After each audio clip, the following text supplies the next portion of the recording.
Welcome to another Orchestra Careers live interview. I'm Sonia Thomes, creator of orchestracareers.com. I'm also the Senior Director of Operations at the Nashville Symphony.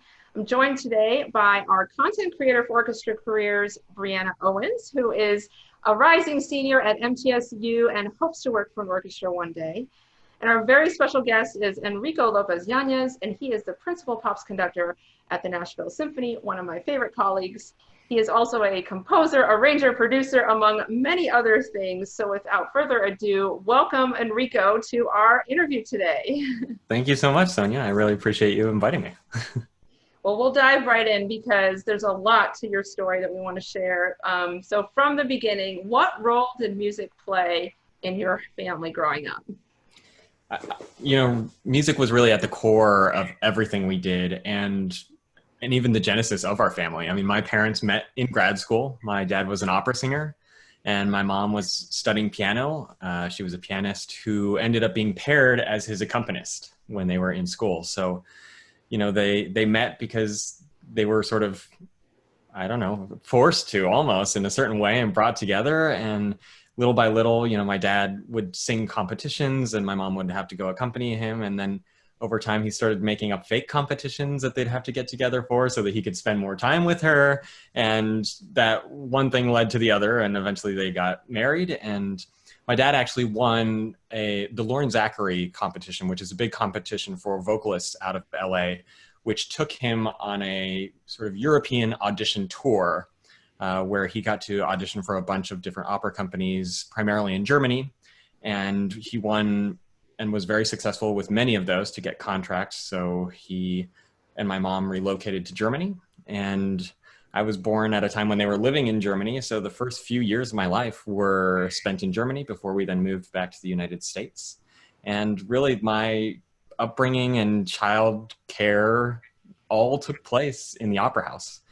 We traveled a lot growing up with my father, whether it was him singing domestically at the Met or LA Opera or abroad in Australia, Europe. I mean, you name it. We sort of went along the journey, and a lot of my upbringing was getting to watch staging rehearsals and orchestra rehearsals of, the first Sitzprobe and things like that, and getting to see the magic of the theater and the magic of these immense productions being put together.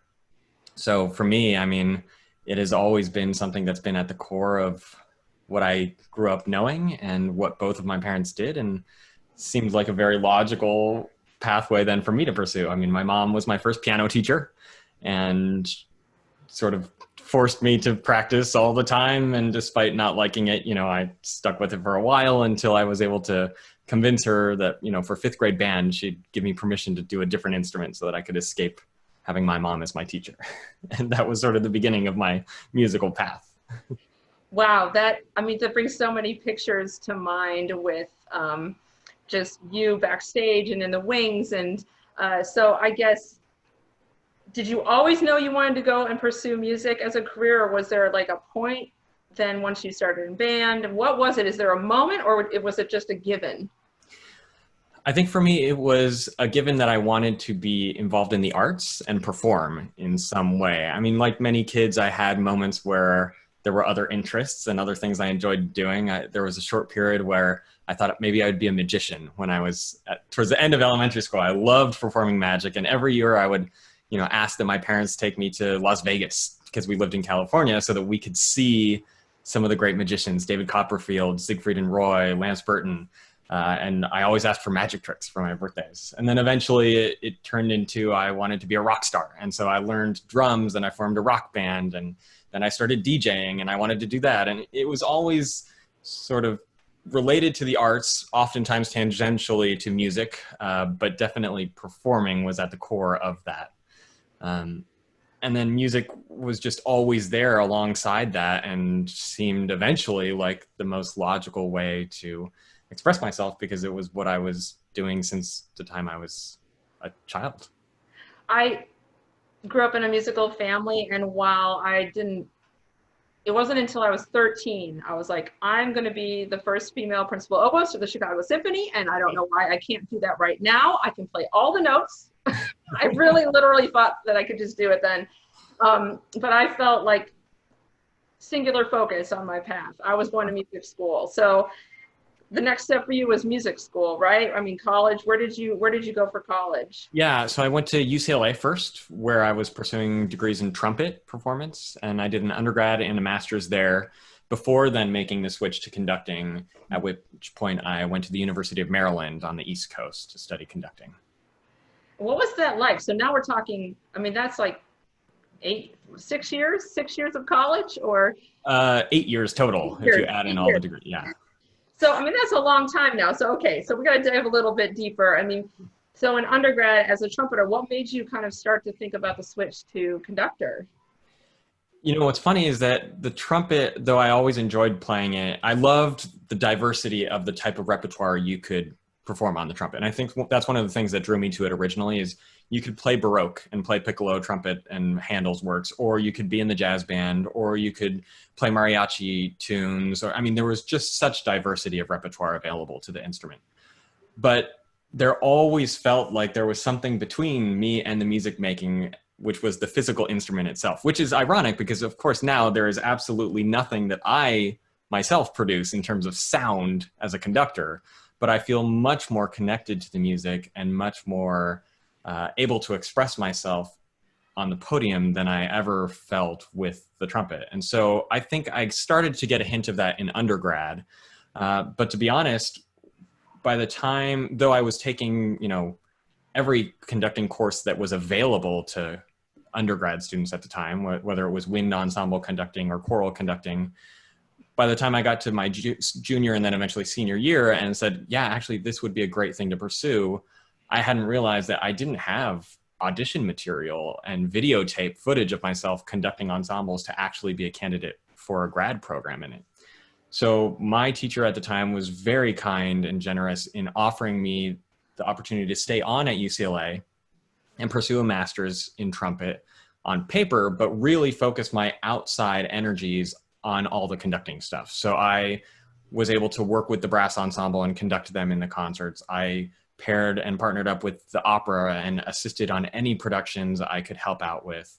And every summer I would participate in, of course, summer music festivals for conducting so that I could gather that footage that I needed, a video, to then be eligible for a graduate program in conducting. That sounds busy. Busy, yeah. Yeah, I get the sense since I've known you that you like to be active all the time. So Brianna and I were talking a little bit about, clearly she's in the depths of undergrad right now. And Brianna, you had a question for Enrico about kind of the progression of the certainty or uncertainty about the path. What were you going to ask him? Yeah, so I'm going through undergrad right now. I graduate in December. Along the way, I've had several doubts because the music world can be very difficult. And sometimes I think, you know, is there really a place for me there? Will I be able to make it? Did you ever have any of these doubts throughout your college career? Of course. I mean, I think everybody naturally has those doubts. And, you know, to add to those doubts, one of the other things was that I would have friends and family members saying, are you sure this is what you want to do? Like, only 1 in a million actually get a career, you know? And I think one thing that I feel very fortunate of is that I had 2 parents who were in music and gave me an example, each of them in their own way, of what was realistic and possible. You know, my dad, though it was seemingly to other people very glamorous to have a father who's an opera singer who's traveling all the time, the reality of being a child of that is that once you're far enough in school, you just simply can't travel that much with your parent. And so what it turned out to be for us was we saw him 2 months out of the year, and not consecutively. You know, it was like a week here, a few days here, because he was gone for extended periods of time. Now for my mom, she gave us the example of sort of the musician that's more the gigging musician. You know, she had multiple college teaching jobs and she would direct local community choruses and ensembles. And so with her, we got sort of the gigging mentality of the, like, you just kind of got to work it, you know, and you invest in all the different areas that you can, and you use your skill set to sort of give voice to your inner musicality in whatever unique ways that may be possible. So I think the benefit that I had going into it is I knew, okay, there are two different extreme examples in my life.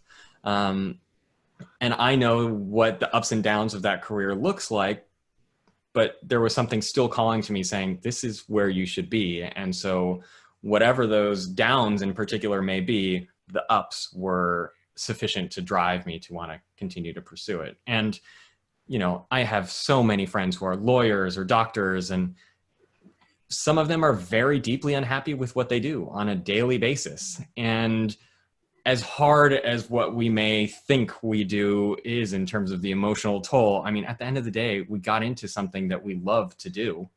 And very few people are fortunate enough to be able to say that that's their life model, is that they're doing something that they love, but we actually get to. So I feel very fortunate for that. Awesome. Well, I know that you have a very thrilling first audition story. If I'm going to be honest here, I think it's a testament to how much you were meant to be a conductor. So why don't you tell us a little bit about that? Sure. Thrilling is one way to put it. At the time, I would say crazy, and well, I'll let you decide. My first audition, you know, as a conductor, you apply to a million jobs. And you send out thousands of applications every year, and maybe you hear back from a few that say you're still in consideration. But then the next step beyond that is the actual invitation to audition, which is rare. So the first invitation I got to audition was for a brand new position they were creating with the Omaha Symphony as their conducting fellowship. So like any orchestral musician, you have to find a way to, you know, fly yourself out. It's usually a full day process, sometimes multiple day process. This was a one-day audition process where you would have multiple rounds. First a conducting portion, an interview portion, and then there was a final round where the finalists were selected to do the final conducting. So in planning, I flew out a day in advance to arrive the evening before my audition. And flying from Maryland, I had a connection in Chicago at the worst airport on the planet, Chicago O'Hare. And when I arrived in Chicago, my next flight was delayed, but it was still sort of okay. And there wasn't any weather issues. So I thought, okay, that's fine. I'll get out. Then, you know, hours passed and there were further delays, and eventually the flight got canceled. And so when I called the airline, I said, you know, I have to be at this 10 a.m. audition tomorrow. What flights are available? And they said, well, we don't have anything to Omaha before then. And so we checked other airports, and the only thing they could come up with was a flight that was to Des Moines, Iowa, which is a 2-hour drive away from Omaha. But they said, well, you'll get in at 7 a.m. to Des Moines, and then if you rent a car, that gives you 2 hours. And I was like, okay, I'll take it. So they were nice. They put me up in a hotel. So by the time you get to the hotel, you know, it's midnight.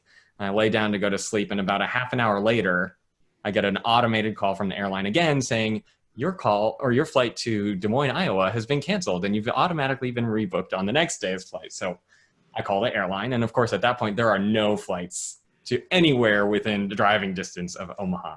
So I grabbed my stuff and I took the shuttle to the airport, and at 3 a.m. I rented a car and drove my behind off in the middle of the night to get to Omaha, which is a 7-hour drive. So I got to the city barely on time to throw on my suit at the hotel, walk to the concert hall, and I had sort of 5 minutes to get a deep breath before I had to walk on stage for the first round of the audition. So no sleep, no food. You know, and like I said, that's followed by the interview round immediately after. And then, you know, in my head, I was thinking, great, now I'll take a nap and I'll get to go rest at the hotel. But then they immediately called and said, hey, you're going to be one of the finalists. Congratulations. We need you back here because you're first up to then conduct again. So there was no sleep involved that day. But despite how horrible I felt physically and horrible I thought the audition itself had gone, I was actually successful. And that was the first job that I had, was being the conducting fellow and eventually assistant conductor for the Omaha Symphony.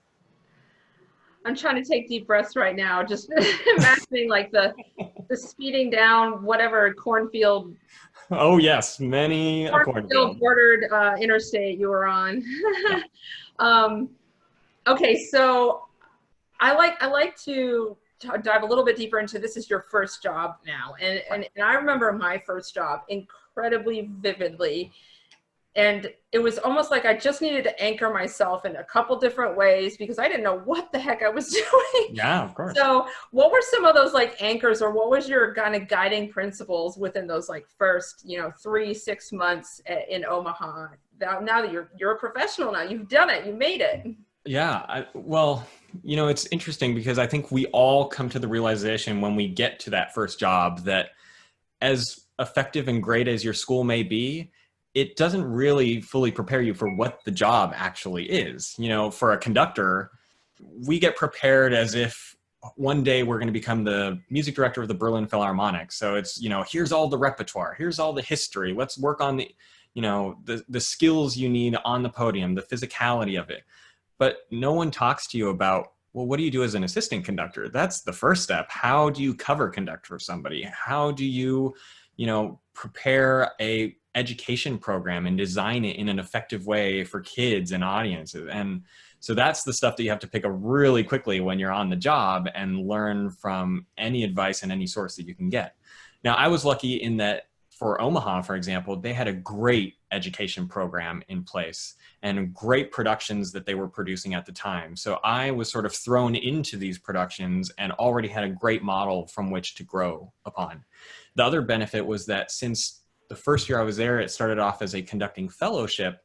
In addition to sort of being the assistant conductor in terms of the duties I performed, I still was receiving lessons from the music director. So he sort of became my mentor and was able to offer me the skills and the advice of, how do you deal with this when this comes up in rehearsal? Or how do you think about programming? Or, in addition to the technical stuff, there was all this other opportunity to grow what I needed from him. And I think regardless of whether or not that's something that on paper you have, seeking out a mentor and finding someone who can offer you those things is just so invaluable in making that first step between leaving school and actually executing with proficiency the job that you end up working at. I couldn't agree with you more that, and this is the reason I started this channel. They don't teach everything you need to know for life in school. And so thank you for sharing those things. One of the phrases I heard you say more than once is opportunity to grow. And I really have gotten the sense from you that you have this pursuit to learn more, to grow, to just, it's like I feel the same way about my career. It's like, I always have something I can learn, and I'm always just hungry to, just grow, push it. So fast forward a little bit. Now, you and I have been colleagues at the Nashville Symphony. I was trying to think what year you came to the Nashville Symphony. 2017. Yeah. So it's been about 3 years now. Yeah. Yeah, and if I think about that, and now you are the Principal Pops Conductor, which we're going to get to you explaining what that actually means. But I think that is also just shows like what the possibilities are for when you invest in your time and you are teachable, and then you kind of I get the sense that you grow, you learn, you go, and then you grow and learn and you go. Like it's just this constant pursuit. Is that how you feel about it too? Do you have this like energy? Oh my gosh, yeah. I try to be as upfront with people as possible and tell them, I'm part of the thing I love about this job is that you're always learning, or at least you should always be learning. As a conductor, a lot of famous conductors are quoted as saying, I will be a better conductor when I'm 80 than I currently am when I'm 50. So imagine for me, that's a huge amount of years of expected growth and learning, whether it's the physical or the ear or the history, or, you're growing in so many different ways. And it's through the contact with other people that you can really accelerate that. But in terms of, on the job growth too, you learn from your colleagues, you get new ideas from collaborations with outside of your immediate bubble as well, and growing by collaborating with other institutions and other organizations. I sort of forgot what the original question was though. That's great. I really just kind of wanted to get a little bit deeper because I felt that in my own work. I'm a pretty ambitious person, but I also I recognized very early on I did not know a lot. And so one of my guiding principles in my first job was ask a lot of questions Yeah. and listen to the answers. Right. And that's the other thing. Have a good memory. And then like Right. if I could just do that, like it really stretched me quickly. Right. I mean, seeking out the information is one thing, but being open to self-criticism and criticism from others is key in making the connection between just finding the material and making that growth, you know. And for me as a conductor, asking musicians for feedback or asking administrators who are in the audience at concerts or at rehearsals, and you know, if you don't open yourself up to that criticism and you just close yourself off to, I'm going to read something from a book, and just, you don't know if it's truly contributing to your growth or not, especially for conducting. You know, unless you have a video camera and go back and watch the tape, I can only imagine what I look like based on what I'm feeling internally, but I can never get the actual perspective from an outsider, which is what everyone else is seeing. And we are communicators. So if we don't know how we're communicating, we don't know if it's effective or not. So asking for that advice or feedback, I think, is critical. It's still something I have to remember every day. You know, I have to test how well what I just said was understood, or how well I, you know, and I just have to remember that, you know, and no one's a mind reader either. So, okay. So Principal Pops Conductor, what does it mean to be Principal Pops Conductor of the Nashville Symphony? So just the title Principal Pops Conductor it's pretty open, actually, because a lot of institutions assign a different name and a different title to different roles that their conductors may have, and it may not be the same from one institution to the next. Music director is generally understood as one thing in most institutions, where that is the overall artistic leader of the organization, particularly of the classical product. That person is typically in charge of or oversees the auditions and the hiring of musicians and things like that. But things like assistant conductor, resident conductor, principal pops conductor, associate conductor, those are all different titles that have different meanings depending on the institution that you're at. The role that I have here in Nashville, for example, I'm sort of one of the artistic overseers of our Pops series, both in developing the programming and then selecting the artists for those programs. But I also have an artistic sort of role on our family series, in selecting the movies that we do, and all of the special concerts that we do for the orchestra that are not necessarily on our Pops subscription series. Now, in other places, a principal Pops conductor may be someone who conducts 3 out of the 5 Pops concerts, and that's it, you know, and it's just assigned to them and that's what they do. But here, one of the things I love is that with Nashville, I'm on the team of actually choosing the product for our audience, and it feels, partially it's a big weight that we carry choosing the artistic product for our community, because we have to reach out and really be understanding of what it is that our community wants and the product that they're seeking.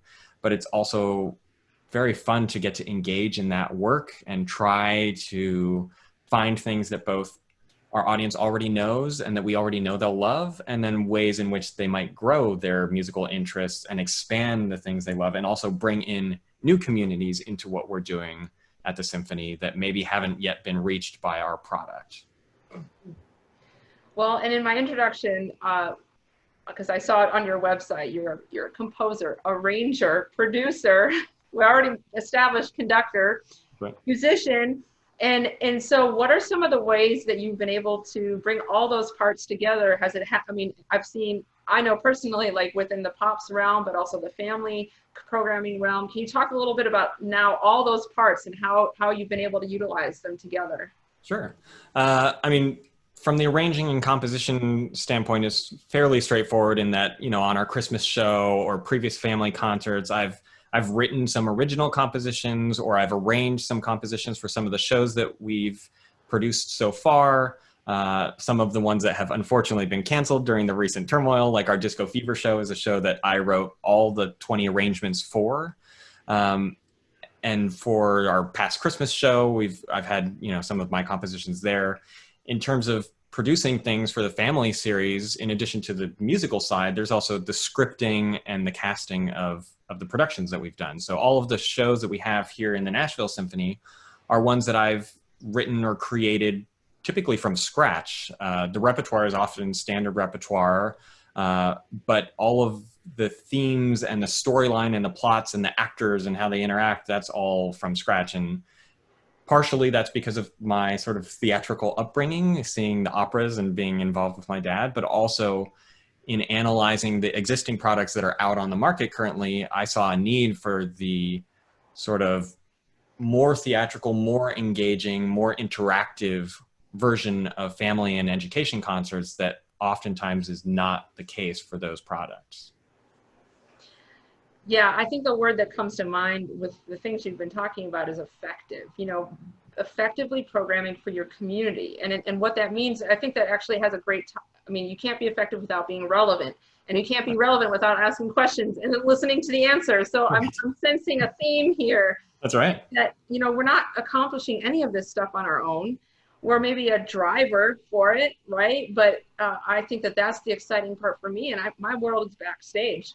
I don't, you know, actually, I've been really pressuring myself to get better at public speaking because I was terrified of it. And, you know, put an oboe in my hand and I'll play for as many people in the room. I mean, that is like whatever, but take that out of my hands and it's just been so hard. But I think that it's caused me also to think about all the different aspects that I want in my career, but being effective is so important because I also feel like if that's your goal, and then you're not going to waste time, you know. And I get the sense we're going to get to a question about your time and your schedule and how you organize it. I mean, you just mentioned like 20 million things, but I find real value and I find it very energizing to be very selective in what I put my energy in, because then I know I can do it really well. Right. But it also requires me to be really informed in an external way, not just from my thoughts in my head, so that I'm doing something that's effective. So what does your planner look like, or your Google Calendar or whatever? Like, how do you manage all those thoughts and ideas within your own life? Well, I will say that I would not survive without my calendar, because that is the one thing that keeps me in the right place at the right time, just trying to keep things organized, and many task lists and many sort of Excel sheets of planning ideas and repertoire ideas. And, you know, anytime I have an idea, I have to write it down somewhere so that I keep track of it and can come back to it. Otherwise, it would just go in and out immediately. I think it's all about sort of organizing your life in a way that you know is effective for you. You know, some people are not natural multitaskers and some are. Some people are very effective if they push away distractions by focusing on a single thing for an extended period of time and really diving into it. That works for me to a certain extent, but the other thing that I've found is that for my personal happiness and enjoyment, having a lot on my plate actually makes me more productive, because it forces me to have to continue to work. If I only have one thing on my plate, I'm sort of like, oh, I'll get to it. Yeah, it's fine. But actually arranging tasks or writing scripts and, you know, programming concerts and then going and actually executing on those concerts, the more things I tack on, the more it forces me to be very efficient about the work that I do, and also what I take on. Of course, you know, there's a certain point at which you have to say there's only so much you can take on, and balancing that with the desire to do more is always tricky. In my own life, I know that's one of the challenges I struggle with, is I always want to say yes, and I want to take on these new projects. And at a certain point, you have to find the point at which you will stop being effective on those things. Mm-hmm. But always, like we've said, challenging yourself to grow. And so if there is a way that you can be successful by taking on more work, then you should go for it. And you can force yourself to expand the types of work you're successful at. But if it's going to be at the detriment of the quality of the work, then of course, it's probably best to not pursue that. I am still learning for myself how to set boundaries. And I know, Brianna, you're in school right now, which is a great immersive environment. And it's okay to be like immersed in just thinking about one thing. But I think that boundaries is not something that is was obvious to me as a young professional. So kind of just a couple more questions. So now thinking back to your like 18, 19-year-old self, what guidance or advice or just a couple words of wisdom would you have for yourself? I think one of the things that, you know, as I've said, we're all still growing and I'm still obviously learning and growing in this, but where I have found the most success is in being true to myself and honest with who I am and putting that out there and being willing to be both vulnerable to audiences and to the musicians and the institution in saying, this is who I am. And if you like it, great. If you don't, okay, then that's fine. And, you know, I could take my show to one orchestra that loves it and absolutely thinks it's the greatest thing on the earth. And then you take that exact same product to another orchestra and they may hate it and they may think it's awful and it doesn't meet the goals that they're looking for. In conducting, there's this sort of pressure, I think, as there is in most careers, to behave and act a certain way and look a certain way and you know, treat the musicians and the institution a certain way. I have found that I have been more successful in my career, not focusing so much on what the outside perspective is, but what makes me happy and pursuing the things that I think will give my voice and my career success, because I know they're the things that I love and enjoy, and sharing that openly with people. So I would tell myself, you know, the more you can just be yourself and bring in all the quirky, goofy, weird things that you love into what you do. I mean, if you had asked me when I started, you know, thinking about conducting, if I would be dressing up in costumes and performing magic tricks or, you know, acting like I'm in outer space with aliens and all that, I would have never thought at all that that would be possible. That to me would have been like, that you're crazy, you know. But now it's like all of my childhood dreams have converged onto this one career path where I get to have the music, I get to have the fun engagement sort of stuff with audiences, and I get to write music and I get to arrange things and the recording stuff. I mean, it just all has come together in a great way that it took me a while to figure out that it was okay to be vulnerable in that way and not fit a certain mold, you know, just be yourself and pursue that. Simple, but not easy, but worth it. Yeah, for exactly. sure. Brianna, were there any other questions you had for Enrico as we close out? Yeah, I just wanted to know if you could speak to all of the students who are watching this interview. How would you encourage them to pursue a career in music?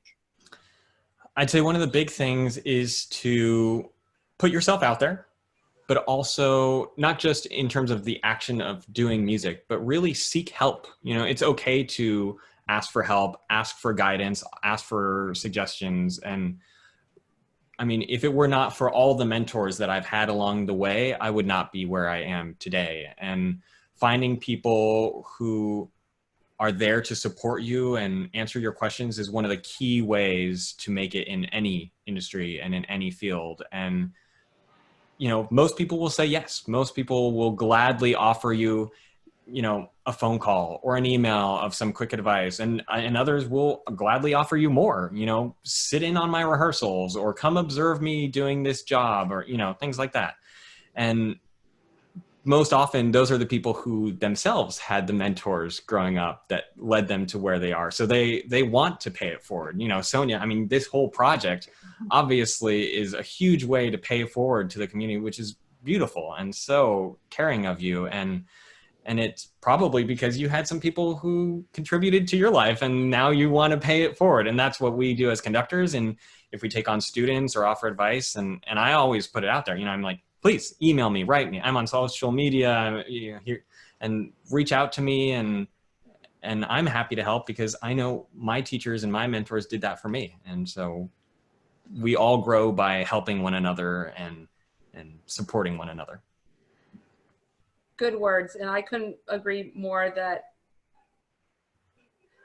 I would say that it takes a village to run an orchestra. Oh, yeah. But it's, you know, it's worth it though. I mean, I don't want to get to wherever I'm going and be alone, like, and look around and no one's near me. Like I really just feed off the energy of collaborating and being with other people. And you have been one of those favorite people that I've actually learned a lot from just observing, because we didn't really get into this, but my sense is that you have huge dreams and you try to push us to get as close to them as we can. But I think that it's so important that we have you and people like you who are dreaming beyond where we are with this industry and with our programming and with our level of audience engagement. I mean, those are the things that excite me, right? Because music is about doing it together. So awesome. Well, you mentioned that you're willing to be contacted. We'll have your contact info, Instagram, you got your website, and we can put all that in the description box below. But Enrico, thank you so much for joining us today. And did you have anything else you wanted to share or didn't get a chance to? No, I mean, I just, again, encourage everyone to keep being true to themselves, keep putting everything that they've got into what they love to do, and reach out to people for help and continue to seek support and guidance. And you're already one step along that way because you're here. If you're watching this video, you're already investing in yourself. So continue to do things like that. That's the best way to grow. Awesome. Well, thanks again. We'll see you guys next time on the next interview. Bye.